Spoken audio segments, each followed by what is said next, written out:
Бәріңізге сәлем. Бүгін бізде математика сауаттылықтың кезекті тақырыбы уақытқа байланысты есептер және сағат тілдері арасындағы бұрыш.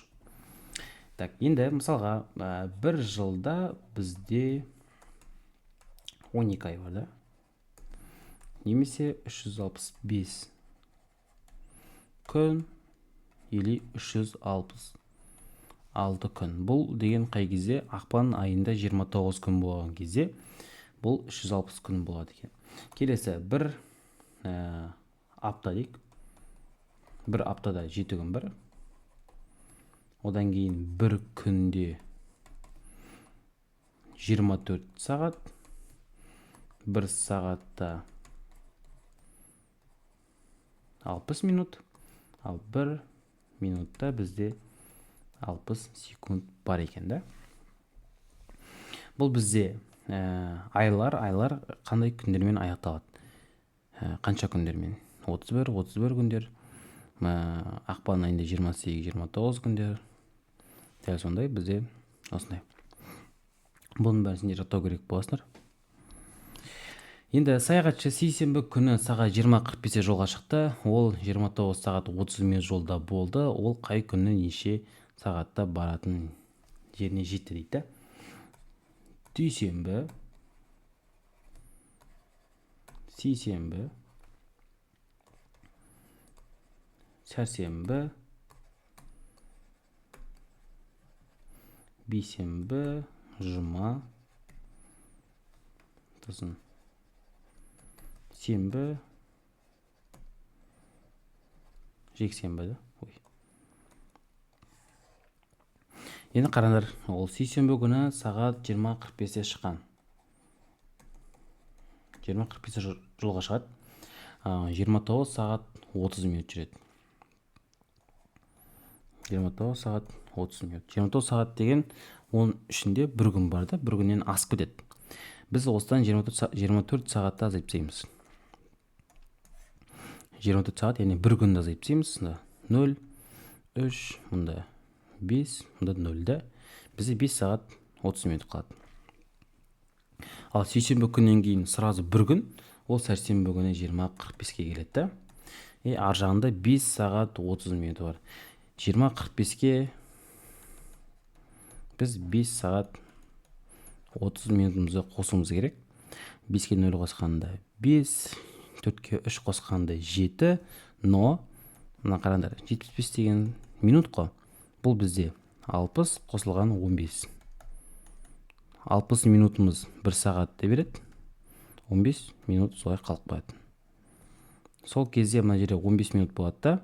Мына жерде 1 сағат ойға жазып қоямыз.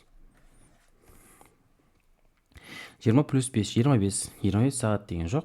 Яғни кешкі 8 ғой. Кешкі 8:45. Ол 5 сағаттан кейін уже түнгі 1:45 болады, да? Но мына жерде уже 1 сағатымыз ойда бар ғой. Түнгі 1:45, оған 1-ді қоссақ 0, 2, 15 болады. Сонда ол бейсенбі күні сағат 02, 15-те жетіп тұр ғой. Бейсенбі күні басталады түнгі 12-те, 2 сағат 15-те жетіп. Так, бүгін аптаның сәрсенбі күні болса, 100 күннен кейін аптаның қай күні болатынын таныз дейді. Так. Дүйсенбі, сейсенбі, сәрсенбі, бейсенбі, жұма, сенбі, жексенбі. 100 күннен кейін дейді. Сәрсенбі күні алайық. Осы жерден бастап 100 күн салуымыз керек қой. Так. Сәрсенбі күні болса, бүгін 1, 2, 3, 4, 5, 6, 7, 8, 9, 10, 11, 12 деп ойлап тұрсыңдар ма? Бәрін санайтып, жоқ, білесіңдер. Просто аласыңдар, 100-ді 7-ге бөліп жібересіңдер. Өткен 7 күн бар ғой бізде. 7-ге бөлген кезде, так, қанша болады? 10-нан қайрам 1, 7 шығады. 0 түсірем, 70, ой. 10-на 7 алғанда 3 қой, 3 түсірем, 30. 30-ды нешеден берем? 4-тен берем, да? 28 шығады. 2 қалдық шығады. Сонда бізде 100-ді 7-ге бөлген кезде 14 и 2 қалдық. 2 күн ғой. Енді ол 7-ге бөлген кезде мысалы қараңдар, 1-ші, 2-ші, 3-ші, 4-ші, 5-ші, 6-ші, 7-ші мына жерде тұр, 7-ші күн. Да? Келесі мысалға 14 рет сөйтіп қайталана беретін болса, алға қарай жүре беретін болса, осылай кете береді, осылай кете береді. Мына жерге келген кезде ол қараңдар. Мына жерге келген кезде 14-ші не болады? 14 рет осы жерге келеді. Өйткені ол 7-ге бөлініп тұр. Ар жағында 2 қалдық дейді. Ол 2 қалдық деген мынау және мынау. Мынау 100-ші күн ғой. Ал мынау бізде 99-ші күн. Мынау деген 98-ші күн. 98 деген ол 7-ге бөлінетін болғасын дәл осы жерге келіп тұр. Сонда ол бейсенбі күні келіп тұр екен. Немесе екінші вариант болуы мүмкін. Мына сұрақ дұрыс берілмеген болса, бүгін аптаның сәрсенбі күні болса, 100 күннен кейін келесі күннен бастап кетеді күндегі. Мысалы, дүйсенбі, сейсенбі, сәрсенбі, бейсенбі, жұма, сенбі,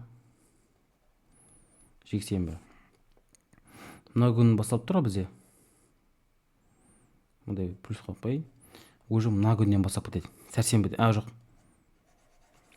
Мына күні басталып тұр бізде. Сәрсенбі күні. 100 күн деген мына күннен бастап кетеді. Бейсенбіден бастап кетеді. Неге дәл осылай бастап кететін болса, онда уже жұма күніне сәйкес келеді екен да. Бет айналып келген кезде мына жерде жұма күні 100-ші күн болады. Түсінікті. Бүгін тамыз айының 27-сі болса, 6 күннен кейін қай айдың қай күні болатын тамыз дейді. Тамыздың 27-сі. Жерге қарайсыңдар.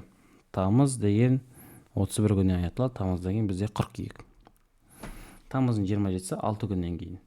Так, бірінші күні тамыздың 28-і, екінші күні тамыздың 29-і, үшінші күні тамыздың 30-і, төртінші күні тамыздың 31-і, бесінші күні қыркүйектің 1-і, и потом алтыншы күні қыркүйектің 2-сіне келіп тұрген. Мынау алтыншы күн. Түсінікті.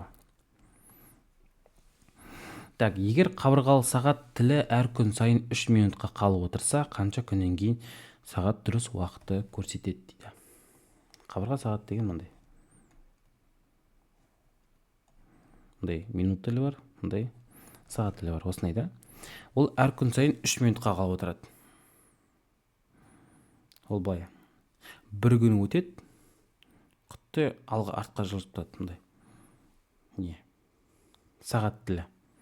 Құттай алға артқа жылжып тұрады. Мысалы мынандай. Полный сағат қазір деген бір болсын. Да? Ол бір күн айналған кезде мынандай болып тұрады бірмен. Артқа тұрады кішкене. Артқа жылжи береді. Ол күн сайын 3 минутқа жылжи береді. И қанша күннен кейін қайттан орнына келеді деген сөз ғой. Енді қабырға сағатында бізде 12 сағат бар. Ол қабырға сағаты 12 сағат. 12 сағат болған кезде біз бір күнде уже ол 2 рет айналады да. 6 күнге айналып кетеді. Яғни 12 сағатта бізде каждый 60 минуттан болатын болса, 1 сағатта 60 минутқа 720 минут екен. Яғни 12 сағатта 60-қа көтесін 720, ол 3 минуттан қалып отыратын болса, 720-ны бөліп жібересіңдер 3-ке. Так, бізде қанша болады? 24 240 күн. Яғни 240 күннен кейін қайттан орнына түседі екен. Сағат тілдері арасында бұрыш формуласы альфа тең болады 60s минус 11m бөлінген 2 модульде. Модуль деген минустан шығып кетуі мүмкін. Сондықтан минустан шығып кетсе сразу плюске айналдыра саласыңдар. Мына жерде тұрған бізде S деп тұрғанымыз сағат тілі. Ал M деп тұрғанымыз ол минут тілі. Так. Сағат тілі мен минуттық тіл 4 сағат 32 минутты көрсетіп тұрса, онда олардың арасында бұрышты табыңыз дейді. Мынандай.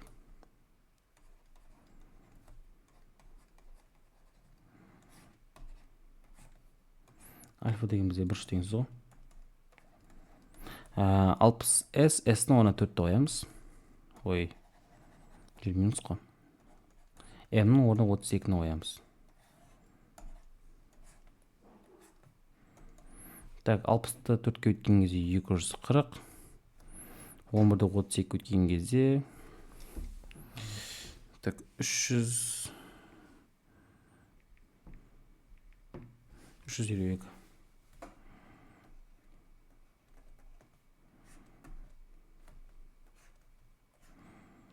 Так, 240-тан 322-ні азайтпаймыз да 2-ке бөліп жібереміз. Сонда бізде 56 шығады. Ол минусымен, модуль деген ол минусты жойып жібереді. Сондықтан просто 56 деген сөз. Градус шығады екен. Сағаттық тіл мен минуттық тіл арасында бұрыш 18,5 градус болса, дейді. Олардың сағаттық тілдердің қандай уақытты көрсетіп тұрғанын табыңыз дейді. Бізге егер бұрыш беріліп, уақыттар берілетін болса, мұның бәрін каждыйын жауапқа қойып тексеріп формулаға қойып жауаптарын. 60 көйтілген 7 минус 11 көйтілген 36 бөлінген 2. Так, сонда бізде 60-ты так 11-ді көйтеміз 36-ға, 67 көйтетін болсақ бізде 42, осыған 42-ні көйтеміз 420-ны бөлеміз 2-ке. Бізде 12 шығып тұрген. Так, 7-те 36 деген жауапқа келмейді. Так, бізде қайсы болады жауапқа? Мынау болып қалым екен. Мына вариантты тексеріп көрейікші. Что-то ұнап тұр. 60 көйтілген 3 минус так 11 көйтілген 39. 39 көйтілген 11 азайтылған 180 келмейді екен. 2. Так, 7-те 36. Онда, так. 3-ті көйтеміз 11-ге. Азайтамыз. 300. Білем 2. Бәрі келмейді ғой бізде.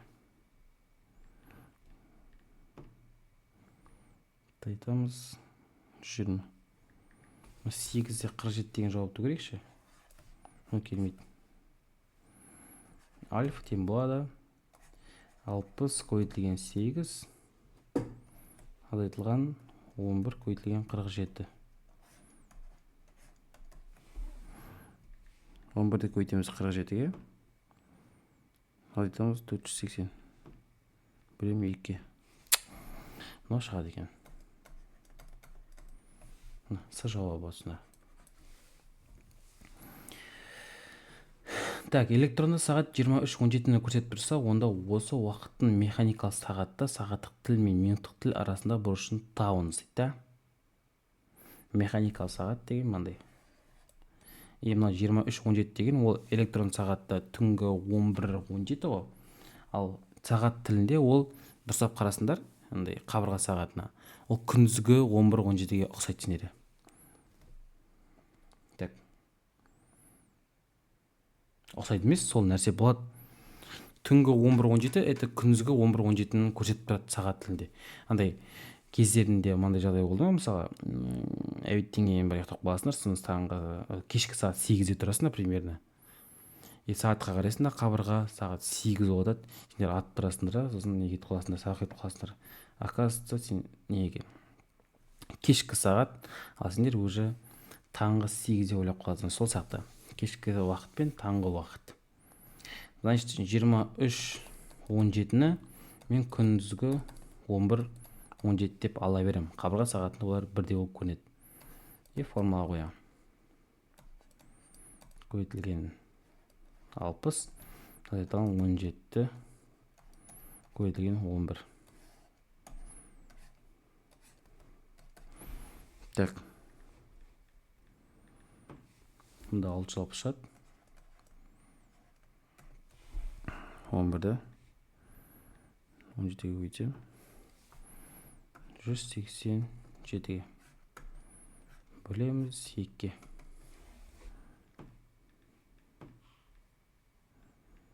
236,15. Ондай градус жоқ па? Барасыңдар 360-тан азайтып дейсіңдер. Все, 360 градус полный градус қой бізде. 360-тан 236,15-ті азайтып дейсіңдер.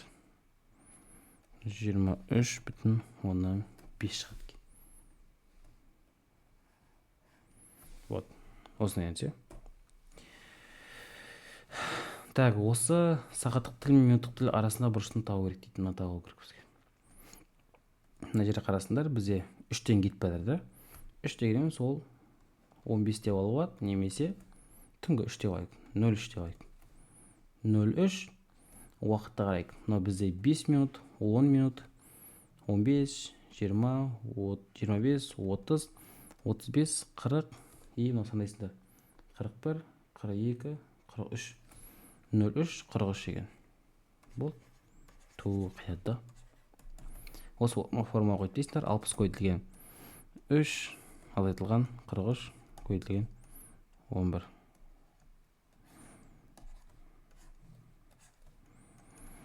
Так. 60-ты көбейтеміз 3-ге. 380 ғой. 43-ті көбейтеміз 11-ге. Бөлеміз 2-ге. 146-та 5 шығады екен. Болды. Бүгінге осы уақытқа байланысты және де сағат тілдері арасында бұрышқа байланысты формулалар түгелдей түсіндірілді.